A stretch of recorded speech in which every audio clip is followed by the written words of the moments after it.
So where to start?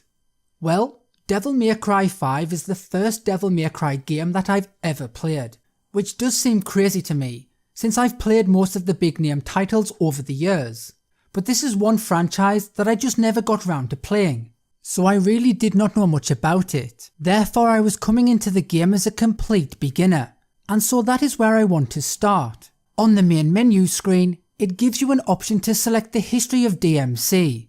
So this was the first thing I selected, to which a 5-minute explanation video began to play.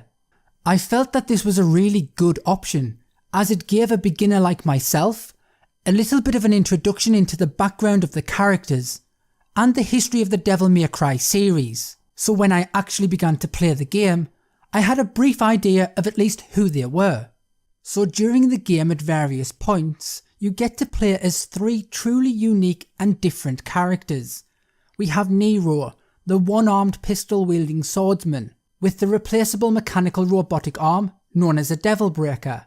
Basically it's like a special ability, or a rare form of ammo, with a set amount of uses, and it comes in many different forms, and can be used to do multiple unique abilities, from breaking an enemy's guard, to slowing down time, and even pulling off one-hit kills, as well as many other abilities. However, using these comes at a cost, for when you use them, it causes your robotic arm to break off, to be replaced with the next arm in your equipment slot, which of course is limited to just 3 slots, at least at the beginning of the game. It can be upgraded and expanded at a later date. I assume that this has been done to stop you from being completely overpowered during particular encounters, at least in your first playthrough or at the beginning of the game. Fortunately though, these arms are frequently located around the mission you're currently playing, so you will always be able to locate and maintain a steady supply during the level if you do find yourself running low. These, combined with the various different skills and upgrades you can purchase as you progress, which we will briefly talk about later, really helps vary up the gameplay.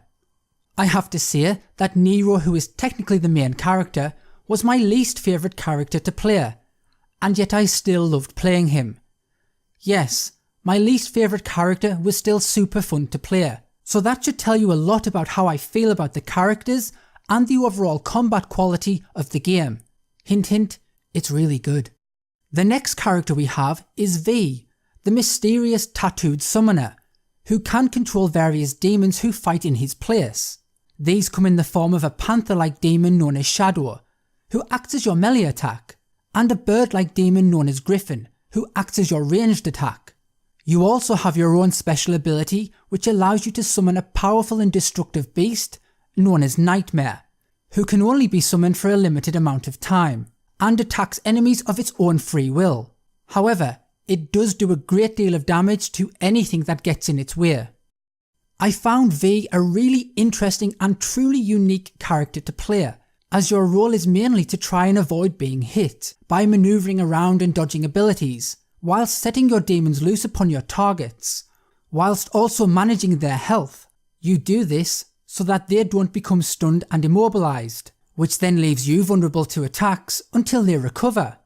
You can also hold down the L2 button on the PlayStation 4 at least, which then has V reciting poetry. Yes, you heard me correctly, he actually reads poetry, which in turn helps charge up your special ability, which then means you can use your Nightmare Demon more often.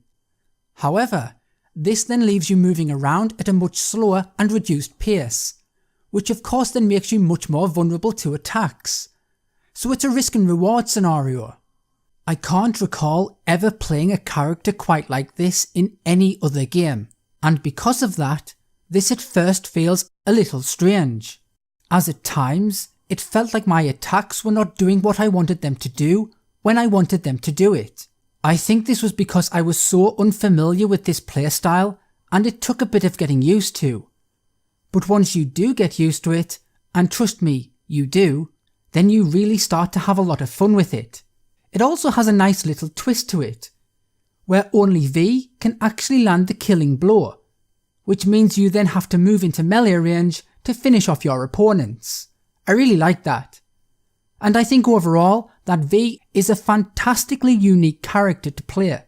The final character we have is Dante, and I'm sure all of you knew who he was, but I had no idea at all. But he instantly became my overall favourite character, as he came across as the powerhouse of the group, who has a variety of different kick-ass weapons, which he uses to destroy all of his enemies with, ranging from a demonic sword to nunchucks to a goddamn motorbike, along with a plethora of guns to choose from.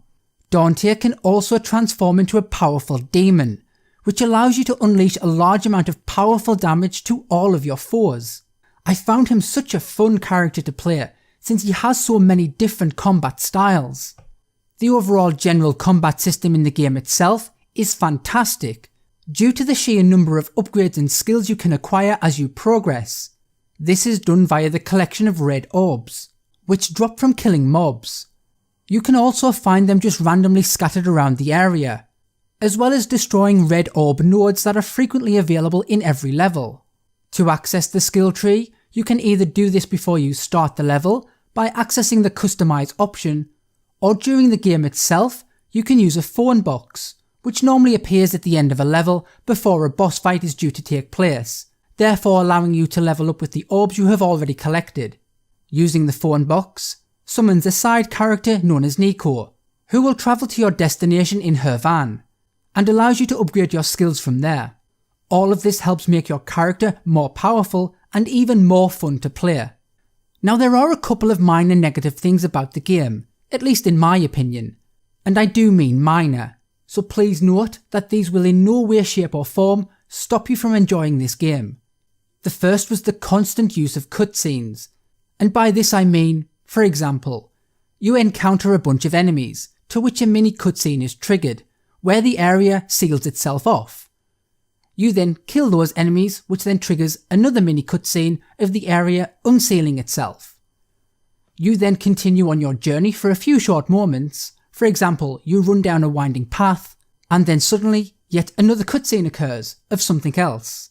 This seemed to happen on a frequent basis, and I did feel that it somewhat disrupted both the flow and enjoyment of the game, due to the constant stop-starting of the gameplay. However, you can skip all of the cutscenes by simply pressing the options button on the PlayStation 4 controller.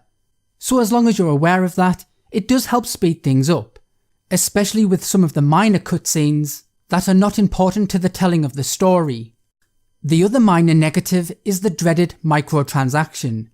Yes, microtransactions are present in this game. However, I am pleased to say that they are non-intrusive. You are not forced to buy them every 5 minutes, and they are not plastered in your face at every loading screen. The microtransactions come in the form of red and blue orbs. The red orbs are the currency you use to upgrade your character's abilities in your character's skill tree, and the blue orbs are used to increase your health gauge. These are accessible via the store option on the main menu if you do wish to purchase them, but in fact you barely even know that they are there. However, having them present does annoy me, because you really do not need them at all, as everything is easily obtainable by simply just playing the game. You get plenty of orbs to boost your skills and health, etc, so it really does feel as though they have just been tacked on as a way to earn some extra money, by hoping that some people may actually decide to buy them. Now, none of the things I've just mentioned actually spoil the game in any way, but I do believe they are worth mentioning just to make people aware. So my final summary of this game is that it is a fast-flowing, super responsive, highly replayable hack-and-slash action game, with numerous combat upgrades and 3 uniquely playable characters. All of this along with great looking graphics and a kick-ass soundtrack to enjoy whilst you're beating your demonic enemies to a pulp. This is my first time ever playing a Devil May Cry game, and I have to say I'm highly impressed. In fact, I think it's quite a brilliant game, and a definite buy in my view. As of right now, this is easily one of the best games of the year so far, at least in my opinion. Now, we do have a lot more games to come out this year, so whether or not Devil May Cry has a chance to actually win, or to be in contention to actually be Game of the Year, is yet to be seen. But either way, it's been a hell of a lot of fun to play. So thanks for watching my review, please comment, like, share and subscribe, and I'll see you next time.